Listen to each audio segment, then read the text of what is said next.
আজিৰ এই এক সুন্দৰ ক্ষণত এক পবিত্ৰ ক্ষণত মই প্ৰতিশ্ৰুতি দিছোঁ যে অসমৰ প্ৰত্যেকটো শ্ৰেণীৰ প্ৰত্যেকটো স্তৰৰ যিসকল ৰাইজ আছে মই তেখেতসকলৰ কাৰণে সদায় কাম কৰি যাম।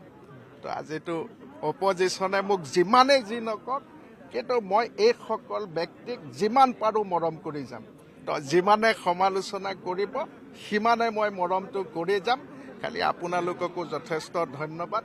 মই যোৱাবাৰো মাংস ভাতৰ ব্যৱস্থা কৰিছোঁ আৰু এইবাৰো আছে, সকলোৱে বাবাহঁত তহঁতি খাই যাবি। ব্যক্তিগতভাৱে তেখেতক তেওঁৰ ব্যক্তিগত জীৱনটোৰ প্ৰতি মই যথেষ্ট আকৰ্ষিত আৰু প্ৰত্যেক বছৰে বাৰ্থডে দিনা মই আহোঁ, তেখেতক শুভেচ্ছা জনাওঁ, আশীৰ্বাদো লওঁ আৰু তেওঁ সদায় সুখত থাকক, সদায় ভাল হওক, তেওঁৰ ভাল হওক, অসমখনৰ ভাল হওক, এয়ে মোৰ ভগৱানৰ ওচৰত প্ৰাৰ্থনা আৰু ইমানখিনি ক'ম।